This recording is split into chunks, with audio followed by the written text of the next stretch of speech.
Hi, welcome to The Trenches. I'm your host, Rob McCallum. This is our ongoing series of interviews with filmmakers from around the world, and we couldn't have been a little bit more on the nose with that one. Today on the line with me, I have Sean Evans. Sean, are you there?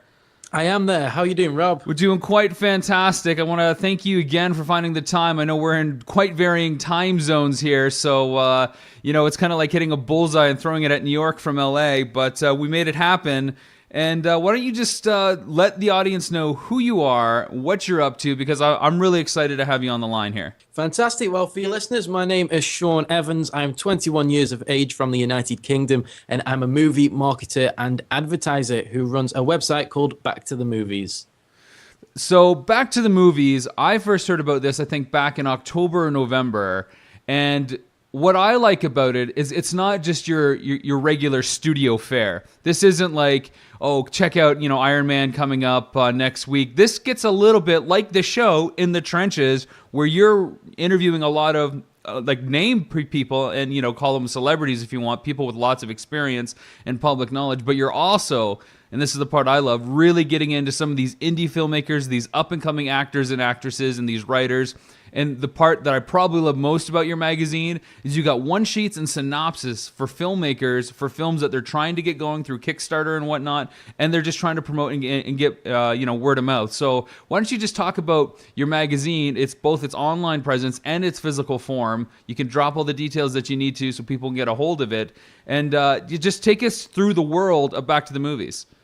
Okay, well, Back to the Movies started in September 2011. Now, I'm a big film fan. I've grown up with films all my life. And basically, I thought, why not try a shot at helping people out get their films marketed? So I started with independent filmmakers who were struggling to find funding for their films. I set up a Twitter page and a YouTube page, and I advertised their film, their pledges, their Kickstarter campaigns, their Indiegogo campaigns, and just tried to get the word out a little bit more, a helping hand to get them more funded for their films. And it kind of took off from there, really. I mean, I took on a lot of independent films. The films that I was doing marketing for were getting funded pretty quickly. My followers on Twitter were flying up every single day. I was being followed by the odd celebrities, maybe not the huge names, but they're still pretty well known to me personally. Guys from the American Pie cast, directors and producers and things like that. But I stuck to the independents. I started marketing the independents quite a lot, mainly horror, because I was more towards horror when I first started. So I started out with all the horror independents. And then as it started taking off, I thought, why not set up a website? So I set up Back to the Movies website, which is www.bttm.co.uk, which is basically just a hub for all my YouTube videos, my Twitter posts, my Facebook posts, all in one place. So you can watch the videos, read a little bit about the films that I'm working on. And since then, it's just kind of really taken off. I mean, I've had studio films notice the work that I'm doing for the independents and asking for a little bit of work for that. So I did a little bit of work on American Pie Reunion. Marlon Wayans asked me to do a film called The Haunted House. So we did a lot of marketing with his company. We did some marketing for the new Sinister film with Ethan Hawke. So I worked with the production company and Summit Entertainment on the Sinister film. And just things like that, just little bits and bobs of projects that come up now and again. And it's really taking off. I mean, I'm speaking to some big guys in the industry. I'm really making my name for myself now. The website isn't doing as good as it should be, but the content that I've got on my YouTube page, I feel is a strong starting point. I mean, these interviews, they're not set up in a studio. They're not set up behind a camera. There's no take ones. There's no take twos. It's full on, one shot. That's pretty much it. And the thing about my page that stands out, it's not pre-set up. It's not pre-recorded. It's live. And these interviews are from their homes. If Marlon Wayans' interview was actually in a restaurant he was in. He went outside on a balcony in LA and did the interview.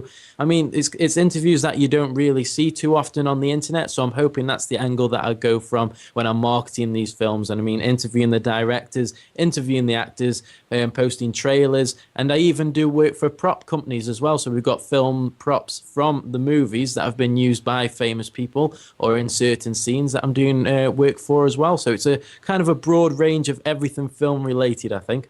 Yeah, I mean, I think you hit on something that I really appreciate with some of the content you're putting out there. You're doing like, one take kind of like straight between you and the filmmaker, whether they're an actor or a director and whatnot. And it's not like a studio lit set. It's not all hacked to bits so that you can tell that the viewer's only getting the best, most PR approved answer. These are like, honest to God, gut shot responses to the questions that you're asking them.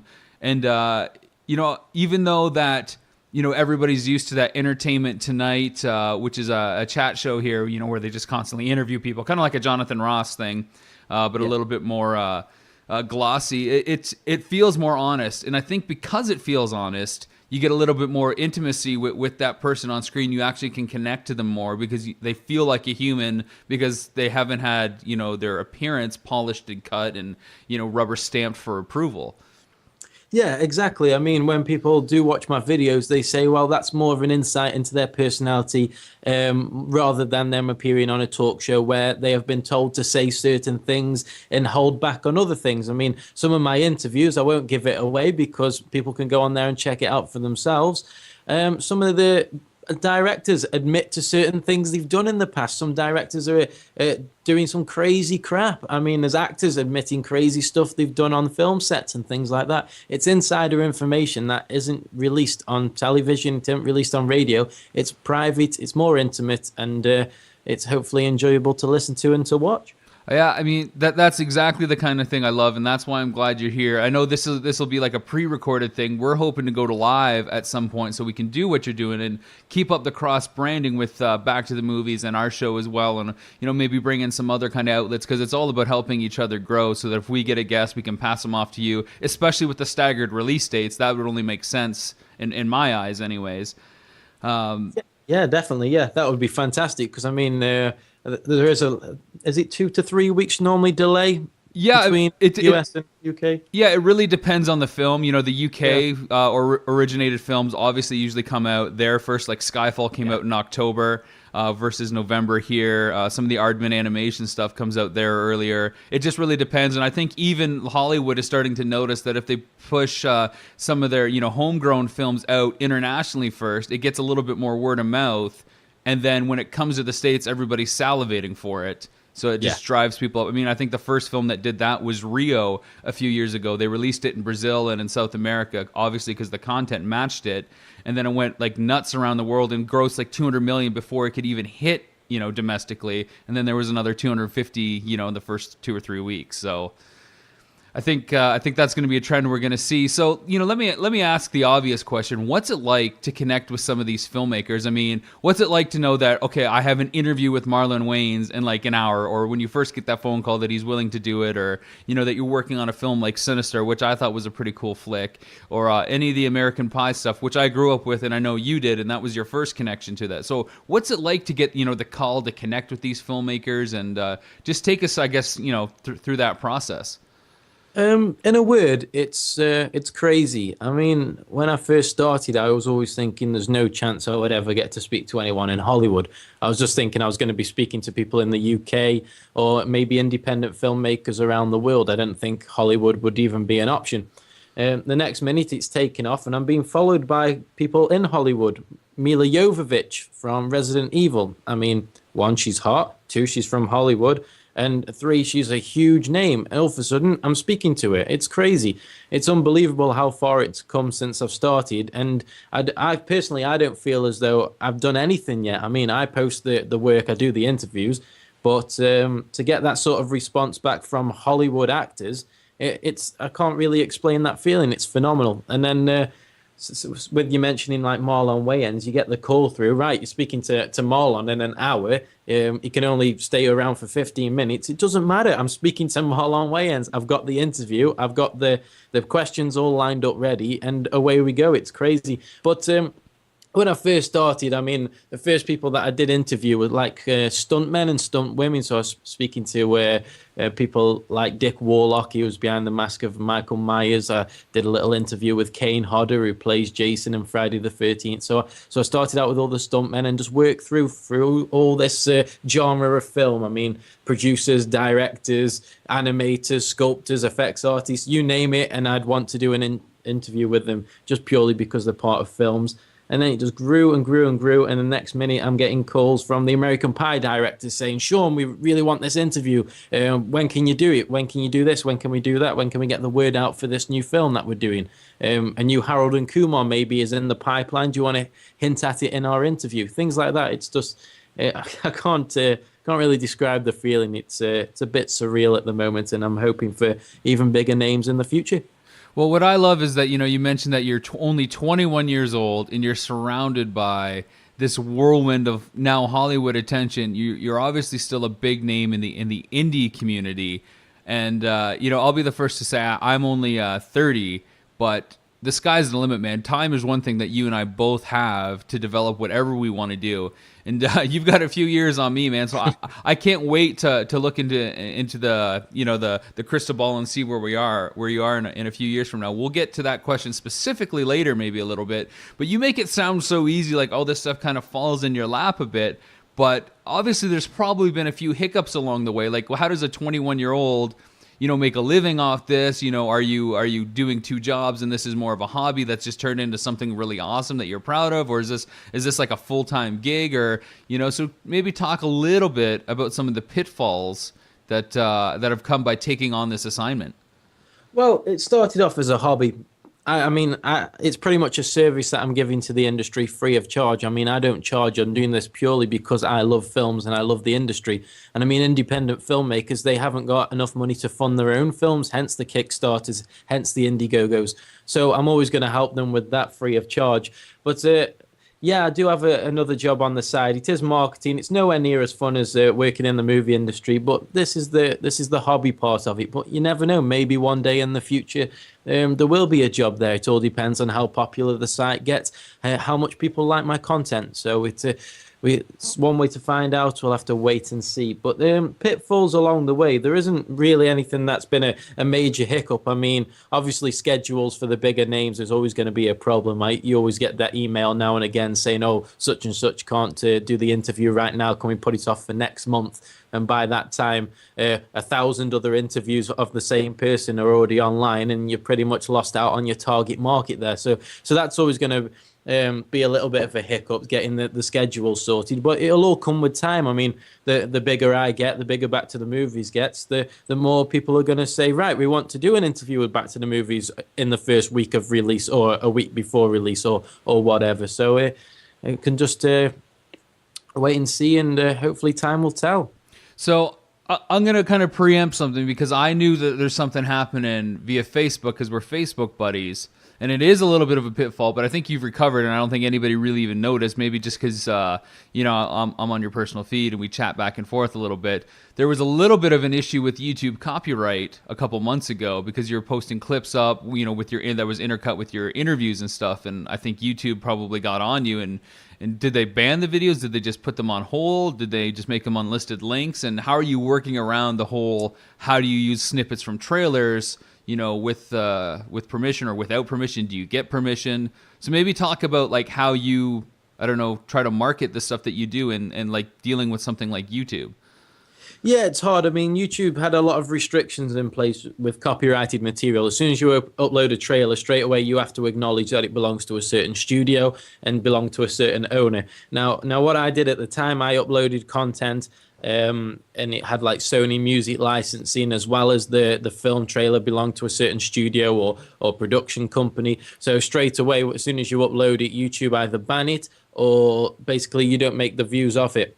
Now, eventually, I had videos up which YouTube probably didn't notice, and I eventually had 300,000 views taken off, which sucked. But I have to start from scratch again and rework them and build them back up. But yeah, that was one of the major hiccups that's happened to my page, but that's all part of the process. I mean, I've got around that now. I've signed up. I've been accepted onto a website where basically all footage that is uploaded is given out to specific members which are chosen to use their content. So now I am an approved content sharer.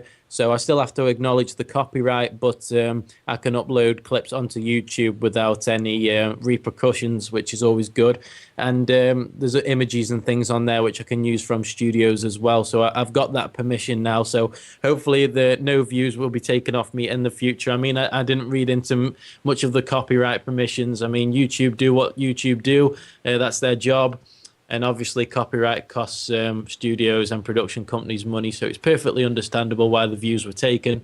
But now I've got the approval, so I've got the green light to go, so to speak, hopefully. Yeah, I mean, you're exactly right. YouTube does as YouTube wants to. I mean, you're kind of talking almost to like a robotic entity at some point, and there's really kind of no argument there. You know, they inundate you with pages of like, their user acceptance agreement. And we all know that nobody reads that. And South Park did an awesome episode when people, agreed to their iTunes thing that constantly changes and whatnot. I don't know if you've seen that, but it's it's hard to fight the kind of system. It's cool that you're on the official list and stuff like that. Let me ask you this, because I don't know much about it, and we're relatively new podcast entity with the Wired In network here that has our several shows that I mentioned to you off the air. Do you find that your views or your listens is kind of like a currency in value, and that's kind of what leads you to get noticed from other people? Like, how much stock do you put into that, especially at the stage where you're at? I mean, you've already got not only like indie filmmakers, but you've got studios contacting you. So how much do the views matter to you, or do you think they're watching them and they're like, if they see that you're not getting more than 100,000 views, that they'll stop sending you stuff? Is there any kind of fear or concern with that? Like, how does that work? It all depends on what content you upload. I mean, I target specific films. Obviously, independent filmmakers, they're a new film. They're just starting out. Not many people are going to know about them. The odd trailer will sometimes catch the public's eye, and the views will rack up. Now, I'll be totally honest. My YouTube page, some views are on 50 views, 60 views. And then I've got other videos that are on 20,000 views plus. I mean, I'm always working on trying to find ideal content that people will like and people will share, but it's all a learning curve, and I've just got to keep finding the right content, getting the bigger interviews, getting the bigger names, and trying as much as possible to get my content out there so it reflects in the views. Because, I mean, all the work that I put in for me to lose 300,000 views, that was a real shame, because I put so much work into it. And to look back on it and to notice that so many views had disappeared, it sucks, because it's like you've worked all that time for nothing. But it's all a learning process, and I mean, you have to find the right content, and hopefully it doesn't turn studios off. Because I mean, with independent filmmakers, I'm proving on Twitter and Facebook, not YouTube, that I can actually get funding for these films. So I think the independent filmmakers will keep coming back, and they're always happy to have help. And I mean, if I've got that follower base there already, it's always going to benefit them. So that's always a good thing. From a studio aspect, it's going to be more difficult, because studios want to see a page that is stupidly popular, because they want to get their film out there, they want to get it out fast, and they want to get the word out to as many people as possible. So that's what I've got to keep working on. So I'll push the independents for now, and when the studios come along, hopefully I'll benefit from the views. But it's all a waiting game, as I said before. Yeah, I mean, I understand that, one day you've got like 300,000 plus views, and the next day you've got whatever's just racked up after they've disappeared, and it's like, what the hell happened? It'd be like, going to your bank account and seeing like 300 grand disappear. But I think you're in a fortunate position, at least, because Hollywood has taken notice, and that you are doing films like Sinister, and you do have like Mila Jovovich following you and stuff like that. So they know that you're a commodity. Maybe they can't quite ascertain the value of that commodity, but hey, like you said, you're doing this for free. You're wanting to help them. You have a following. You do great interviews. You're getting to the hardest stuff. You're providing a kind of interview and content that nobody else gets from these people. The studios are okay with it. They're still sending you stuff to do. So I guess to sum up this little point is, yeah, it sucks that you lost the 300 grand, but you've already got your foot in the door, I think. So I think you're doing great in that respect, and that you might not get those 300,000 views like back overnight, but I think what you are doing is going to push you to the next echelon as it is. And like I said, man, you've got time, and you've got the base, and you've got the kind of resume now that will lead to that. So I wouldn't sweat it that much. Yeah, I mean, when you look over it, it is a bit disheartening, but as you say, it's a foot in the door, and only time will tell. I mean, I've got 9 years to catch up till I'm 30. That's plenty enough time for me to catch 300 views back up, 300,000 even. So, yeah, we shall see. More hard work and longer nights to come, I think. There's never enough of those to go around. It seems not enough time in the day or in the week. I got a little scenario that I'd like to play with you because I don't know much about marketing. Not only do you do marketing for Back to the Movies, but you also said you do marketing otherwise. Yep. As a filmmaker, I don't know how to approach somebody who does marketing. I don't know. I've got a film, as you know, that's almost finished. I'm waiting on literally like 8 shots and VFX to turn around, and my audio mix is almost done. This is the time in my mind that I'm thinking, okay, I need to get like a marketing package together so I can get it, to a distributor and get somebody on board to get noticed and stuff. We do have a rough cut trailer. But rather than wait till the film's done, we're only like probably a month out from it being finished. I think now's the time to take advantage. So maybe talk a little bit about the process of working with the filmmaker, and you can fire questions at me if you want to do like an exact scenario, or just talk about how you've worked with other filmmakers and how that initial meet and greet goes to all the way through the production process of marketing to the final result. Right, so basically, straight away, you've got a film there. What genre is the film? It's adventure, action, a little bit of a B sci-fi movie, kind of like Indiana Jones meets Jurassic Park. There you go. Indiana Jones, Jurassic Park. 2 major films, 2 selling points. This film is exactly what you would enjoy if you like Jurassic Park, if you like Indiana Jones. You market that target audience. You go out there to action forums, adventure forums. You speak to people who love those kind of films, Indiana Jones fans, Indiana Jones, people who really are dedicated to collecting pieces of the film. Anything related to action, adventure, just target it straight away. That's your target market to start with. You target those people and you build a following. You get an interest in your film, you show the trailer off, little bits of images, maybe some behind the scenes stuff, build up a tiny little bit of word of mouth and just see where it goes from there. You've got your target audience. So straight away, these action adventure fans are looking at your content. It might be 20 views on YouTube. It might be 20,000 views on YouTube. It all depends how many people you've targeted. And then after that, take it from there. Expand it out into film fans as a general.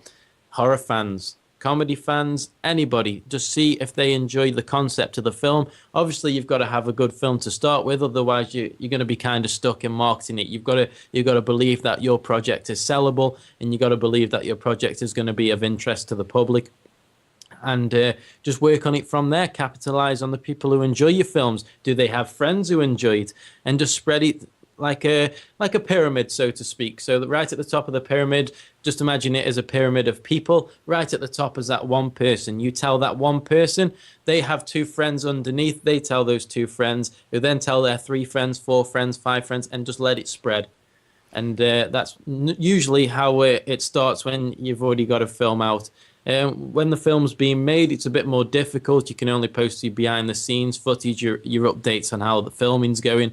And it's pretty damn near impossible when you're writing a script right at the very start. You can't really market it from there. You can say you've got a concept of a film, but no one's going to really pay much interest unless you've got some images, some funky trailers, some cool music, or anything like that. So it's a long process. But the fact that you've got a film already there, just got to target your audience and then work on it from there. Lots of posting around forums, Twitter, Facebook, create a following. And hope for the best and hope that your film takes off. Not all films are going to catch the public's eye. Some films are going to be very niche. Only a few people are going to enjoy it. But it all depends how you approach it and what you do. Now, there's a lot of stuff that you can do concurrently, and that's why I'm saying, as we're finishing up, I could go on and put trailers and, behind-the-scene images, and you create a dedicated website. I guess what I kind of want to know, and maybe I'm starting to profit from this interview a little bit more than some of our listeners, but, should I go after a distributor first? Without putting any of this stuff out there? Or should I try to build that fan audience and go to these action adventure forums, these Indiana Jones, Jurassic Park fans, and get a following and then take that data as well to a distributor? Or should I just let the distributor have a crack at it? Or, or is it like back and forth? Is it a yin and yang? Is it something you do at the same time?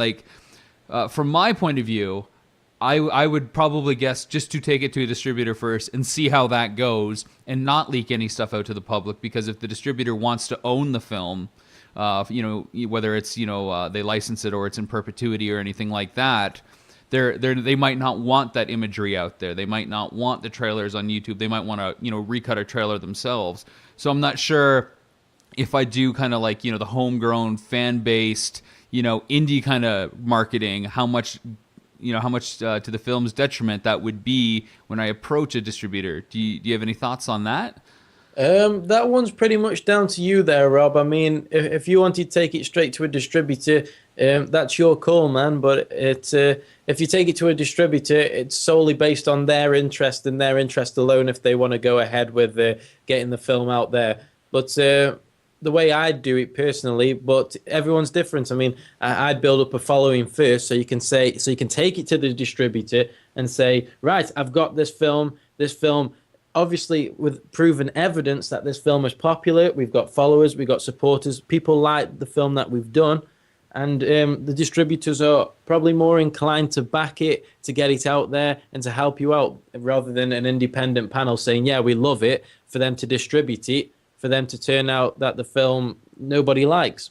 I'd rather have evidence beforehand that people are interested in the film, people like the film, before you want to get it out there. But it all depends on what concept you've got for the film, what the quality of the film's like, and it all depends on your personal choice as a filmmaker. Right. It's a lot to think about. Now I'm going to have to go back and talk to my producers, because the game plan so far, quite honestly, has been to just approach some of our distribution contacts and just send it to them. But, I'm seeing a lot of value in what you're suggesting, because it only strengthens the pitch. It's like it almost gives you confidence when you talk to a distributor. Say, well, if you're on the fence, here's one thing that'll push you over. I got 100,000 views on the trailer. I've been to some fan expos. I've shown a rough cut of the film. People went nuts. Here's some pictures from that event, or here's some comments from that forum. So maybe take that into account. I guess on the same lines, what you're suggesting, with the internet and marketing behind the scenes, is maybe a separate website and trailers on YouTube. How do you feel about film festivals as a venue? Because a lot of people I talk to nowadays are really on the fence about it. People want to go to film festivals to get their work seen and stuff, but then there's the fees of film festivals. Some of them are like $100, $200. And, as an indie filmmaker, that can add up if you're trying to just submit to festivals, let alone get in. And then when you do get in, the thing to do, the good thing to do is to go out and participate in the event so that you can represent your film as a brand. And, there might not be any distributors there. There might not be anything there. But, so let's just talk about how you feel about festivals and whether it's worth the cost as part of marketing a film, and versus just, trying other options. Like, what do you think about festivals? Personally, for me, from my experience of working on the film festivals are a superb way of getting your film out there and noticed in the public eye. I mean, I worked on a film called Deadheads, which was made by some guys over there in America, Brett and Drew Pierce. Now, they brought their film over to Film for Fright Fest over in the UK, and their film was literally unheard of before it came to the UK. As soon as it was played at the film festival, they got such a backing, such a following for the film. And as soon as they released their film and got it distributed out there on DVD, it got to like the number 5 best-selling comedy horror film on Netflix, and it really got up there amongst all these big-time studio films. And it's just from film festivals and just taking it around the circuit of film festivals that's the reason they're so popular. But it all depends, really. If you've got a slight bit of money to invest in it, and you have confidence in what you've made, and that would be the avenue. If you feel as though your film is not going to be too big of a success, maybe it's too much of a niche, maybe it's not going to be a film for everybody, maybe there's other avenues you need to think about. But from my personal experience of working with films, I always feel film festivals are doing really well for independent films, especially. There's quite a few films that I can think of that have really profited from film festivals. But it's all up to the persons who's made it, and if they're willing to invest in this film festival, and hopefully it'll pay off. It's a bit of a gamble. Right, and you said something in your response there that shook me to my core. You said, if you have enough confidence in the strategy, or something to that effect. And unfortunately, I always have just a little too much confidence in my strategies that I probably don't think things through enough, because it's like, oh yeah, that'll work out. No problem. We'll find a way to make that work. So I don't know if I'm liking this interview or not, Sean, because I'm getting a lot of other ideas to help push this film, and I know it's going to mean mountains and mountains of work, but why stop now? I guess in the back of my head, in a comfortable spot, I thought, okay, the film will be done. I'll export it to DVD. I'll sell it to a distributor, and I'll move on to the next one. And maybe that's a little naive because, admittedly, this is my first feature film. I've, done oodles of shorts and had them in festivals and stuff like that. But yeah, and now I'm also thinking of a couple associates of mine that sold their film first. It was a film called Below Zero with Eddie Furlong, about a writer who's stuck in a meat freezer who basically starts writing a horror film, and he locks himself in there in isolation in order just to get the job done so he's not distracted. And the more Sounds cool. Yeah, the more he writes, the more delirious he gets because the temperature's dropping, and he finds that, what he's writing is kind of coming to life, almost like a Johnny Depp Secret Window kind of thing. Yeah. And it just turns into kind of a bloodbath, and it's a really, really kind of cool flick. But they sold their film distribution first, then they took it to film festivals to get that following. I don't know if they were kind of doing the distributor a little bit of a favor there because, they were building an audience after it already was sold to kind of get some sales and stuff. But I know they also went over to the UK. They were at, I think, the Edinburgh Film Festival. And I believe they were at like an indie festival that was based right out of London, but I'm not 100% sure on that. So what do you think about that? I mean, would you advise people after they've sold their film to a distributor to keep backing it, or should they move on? I mean, just as your opinion as a filmmaker and part of the film community, do you see value in that? I'm trying to think about it in a different term. I mean, in regards to the distributors and the film festivals, the preparation for me personally is key. I mean, think of it this way: if you go to a job interview without a resume and say, "Right, take a chance on me," that's a bit more less confident. It's a bit more risky. It's a bit more less planned, rather than going to an interview and saying, here's my resume. There is solid proof there that I am worth employing. I mean, it's exactly the same with a distributor. You go to a distributor, you haven't got a following, you haven't got any interest in the film. You just go in there on a whim. You just go in there hoping for the best. You go, right, take a chance on me. You've got no solid backing. Next minute, the other scenario is go in there. You've got loads of followers. You've got a huge backing, a great Twitter following. You've got people who want to buy the DVD before it's even been released. I mean, you've got proof, you've got evidence, you've got a foundation to build on. That's probably the best way that I can describe it. It's just like a job interview. It's either you come prepared or you just go out on a whim and wish for the best. Yeah, I can totally see where you're coming from, because it's like if you don't have that press kit or in those stats to back it up, you really have to let the work speak for itself. And then, like I said, I'm pretty confident in what we did. I mean, we did a micro budget film. It's with that had like over 400 effect shots. Ridiculous when you think like the first Jurassic Park film had under 100, and we're doing something on a micro budget that had over 400 effect shots. Different age and technology, of course, but I'm pretty confident in our work. But I'm starting to really pick up the value in what you're suggesting there. But here's the only thing that'll warn people, and I learned this from when I had shorts that were playing around the country and some played around the world. You really got to do your research on these festivals. There's a lot of people that are setting up film festivals that have a screen that are projecting, and it's in like a basement of a building, and like 10 people show up.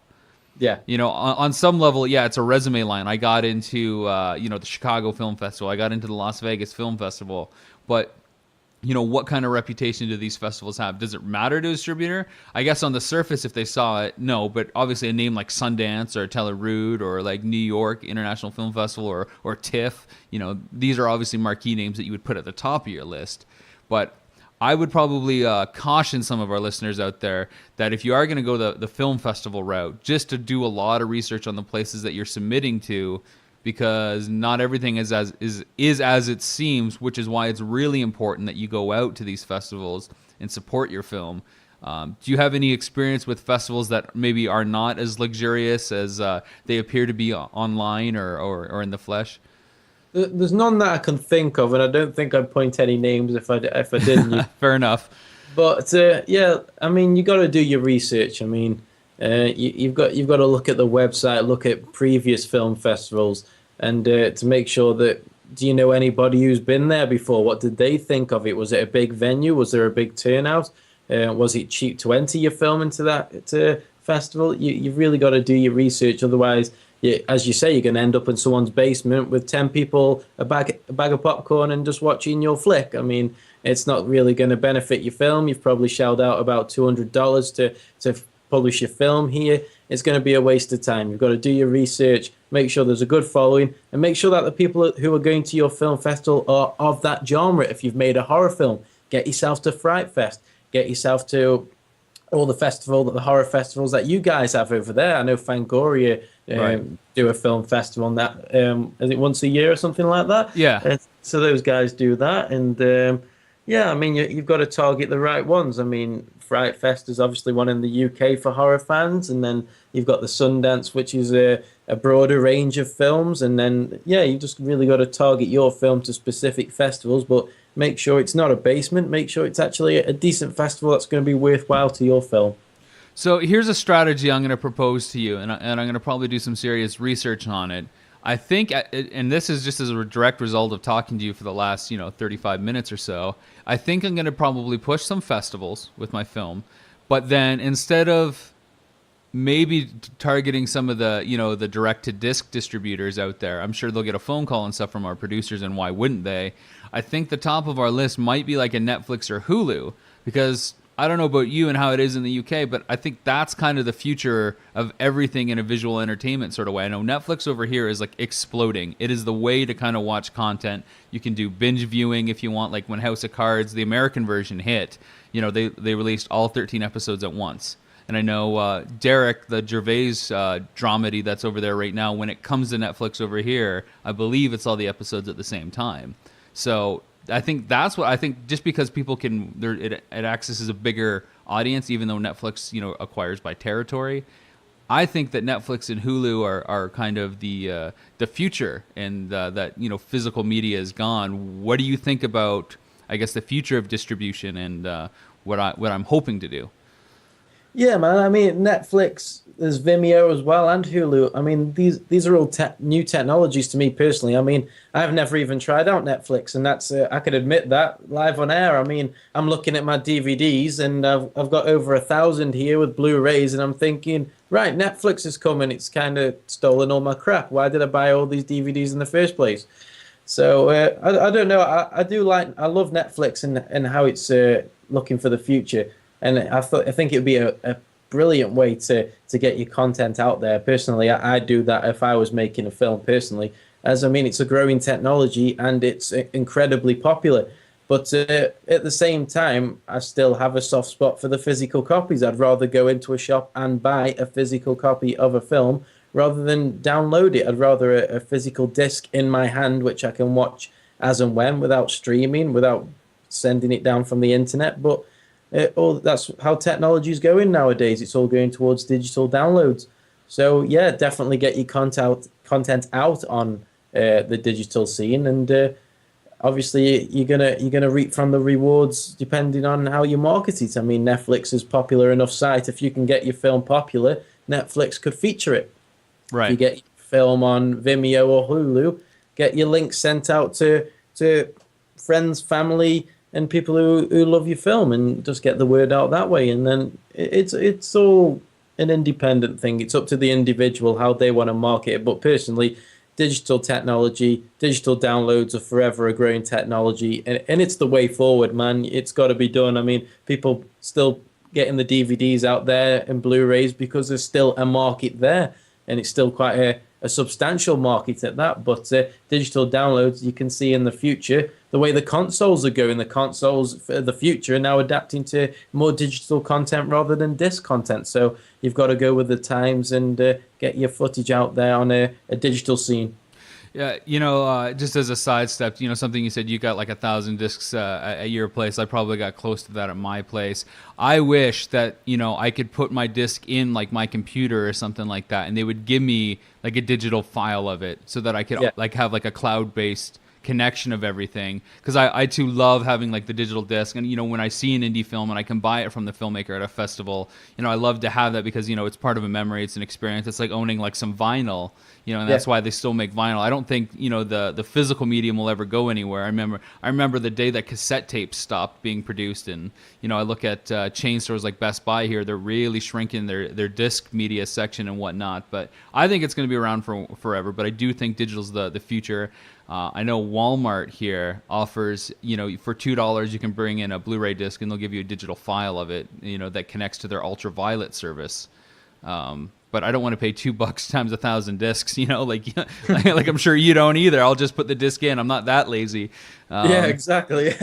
So Sean, we end all these interviews with kind of let's play a game, a bit of a what if scenario. So there's just a few questions for you that I'm going to ask you here. Okay, they're just kind of fanboy fun. So just have fun with it. All right. Go for it, man. Okay, so the first question is, you're on set of the next Spielberg flick, and you get to ask him one question. What do you ask him? Transformers, what the hell were you thinking? All right, fair enough. The second question is, you can go back in time and interview anyone. Who would you say, or who and what would you say, and would drinks be involved? Marty McFly, lots of drinks, teach me the guitar solo. There you go, of Johnny Be Good. Nice. And he actually learned that just for that scene, because he knew there'd be lots of close-ups on it. Yeah. And the last question, a little bit more down to earth, is what's the future of Back to the Movies? What can we expect to see from you and your publication? Where's it headed? And what's the chief goal of it? Hey man, if I take a step back and look at the future, I mean, there's something that I'd like to happen. I'd like this to go big. I mean, I'd love to get the bigger names on there. Maybe I'd even go live in Hollywood. You don't know. That's the kind of thing I'd like. A big house, a nice car, a lovely woman. That's the dream. You're living the dream, man. I think the idea of you being in Hollywood with all that stuff is kind of scary to me, but appealing, because I know that you'd be a stone's throw away from Vegas. So I would kind of look forward to that. Is there anything else that you want to tell our listening audience? Maybe one final plug for Back to the Movies, and just remind us again where they can go to see some of this content and how they can get involved, and if they want to purchase a digital subscription. How often are you pushing these digital editions that you've got going? Well, the 2012 magazine, it's just going to be a yearly thing at the moment until we build up a lot of content. I mean, obviously with me doing it independently, it's going to take a hell of a long time for me to do it. I just haven't got the time to fire these magazines out once a month. So at the moment, it's going to be annually. So we got the 2012. It's out for like $1 something, so you can purchase that on my site, which is www.bttm.co.uk. You can search Back to the Movies on Facebook, type in Back to the Movies page, all one word, on YouTube, and check out all the personal interviews. And yeah, we need to really build up the support now. So all these lovely listeners on your show, check out our website, give us a like on Facebook, subscribe to us on YouTube, and help get the numbers up, because then I can bring you more content, better, bigger stars, more personal interviews, and I mean, filmmakers worldwide are going to enjoy the content that I make. So we really just need to get the support to make it bigger and better for everyone who's there to enjoy it. Sean, it's been a pleasure. I thank you again for taking the time out of your schedule. I hope to have you back on another show, or this one again, maybe down the road, of the Wired In Network. Everybody listening at home, thanks again for listening to The Trenches. I'm your host, Rob McCallum, and we'll see you again very shortly.